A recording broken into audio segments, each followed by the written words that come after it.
ఒక రిక్వెస్ట్ ఏంటంటే మీరు మరియు శ్రీధర్ బాబు గారికి మంత్రివర్యులు ఆ స్నేహితుడికి రిక్వెస్ట్ ఏం చేస్తున్నానంటే స్వాతంత్రం వచ్చిన తర్వాత ఇప్పటి వరకు కూడా ఎమ్మెల్యేలకు ఏదైతే ప్రాధాన్యత ఇస్తున్నారో అది ఏ ప్రభుత్వం ఉన్నా కూడా ఎమ్మెల్యేలకు ఆ ప్రాధాన్యత కంటిన్యూ అవుతుంది.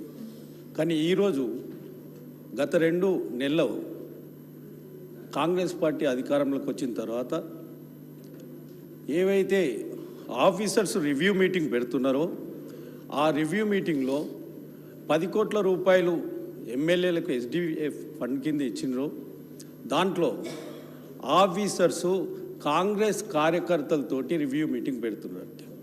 ఎమ్మెల్యేలను పిలవడం లేదు. చట్టపరంగా మీరు ఓట్లేస్తేనే గెలవలేదు, మాకు కూడా ప్రజలు ఓట్లేస్తేనే గెలిచినాం అధ్యక్ష.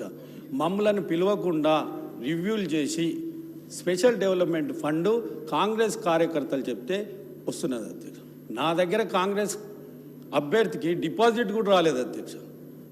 మేము ప్రజలతో ఎన్నుకున్నాం అధ్యక్ష, ప్రజలతో ఎన్నుకున్నాము. మాకు చట్టపరంగా మమ్మల్ని అందరినీ పిలిచి మా కాన్స్టిట్యున్సీలో ఏవైతే పనులు జరుగుతున్నాయో అవిట్లలో మమ్మలను ఇన్వాల్వ్ చేయాలని మీ ద్వారా శ్రీధర్ బాబు రిక్వెస్ట్ చేస్తున్నాను. ఇది రిక్వెస్ట్ అధ్యక్ష. రెండోది ప్రశ్న అధ్యక్ష.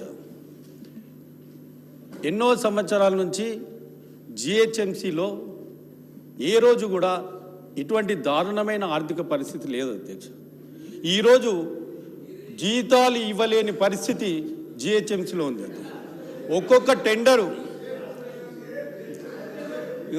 శ్రీధర్ బాబు గారు మీ మెంబర్లను మీకు మేము మంచి చేయలేదనే కదా మీకు ఇచ్చింది అధికారం.